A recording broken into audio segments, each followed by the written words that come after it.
We're also seeing some more movement in the volatile Republican presidential race. With less than 2 weeks to go before the Iowa caucuses, Ron Paul shoots to the top of the pack with 28% support in a new poll of likely GOP caucus goers. Paul is just 3 points ahead of Newt Gingrich. Within the poll sampling error, Mitt Romney gets 18% in the Iowa State poll, and Rick Perry 11%.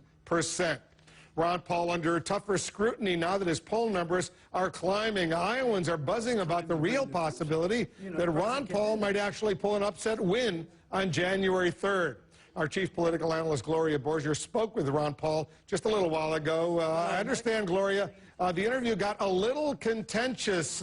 We've been asking about some we had seen and been asking about some newsletters that appeared under his name back in the 80s and 90s. Gloria, today you had a chance to press him on whether he was aware of some of those very controversial statements about issues like race. Right. What did he tell you?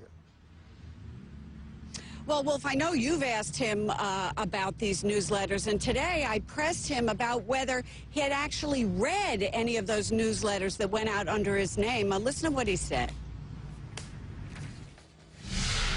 Not all the time. Well, on occasion, yes. And did you ever object when you read them? Well, you know, we talked about this twice yesterday at CNN. Why don't you go back and look at what I said yesterday on CNN and what I've said for 20-some years. It's 22 years ago. I didn't write them. I disavow them. That's it. But you made money off of them. I was still practicing medicine. That was probably why I wasn't a very good publisher, because I had to make a living. But there are reports that you made almost $1 million off of them in 1993. Oh, I'd like to see that money. So you read them, but you didn't do anything about it at the time. I never read that stuff. I've never read it. I was probably aware of it 10 years after it was written. And it's been going on 20 years that people have pestered me about this, and CNN does it every single time. So well, when are you going to wear yourself out? I mean, when you say it's no, but when are you going to do that? Is it legitimate? I mean, is it a legitimate question to ask that something went out under your name? And when you get the answer, it's legitimate that you sort of take the answers I get. You know what? The answer is, I didn't write them. I didn't read them at the time, and I disavow them. That is the answer. Well, it's just a question. I mean, it's legitimate. It's legitimate. These things are pretty incendiary. You know, because of people like you. No. Come on. Some of the stuff was very incendiary, and you know, saying that in 1993 the Israelis were responsible for the bombing of the World Trade Center, that kind of stuff. Okay. So, goodbye. All right.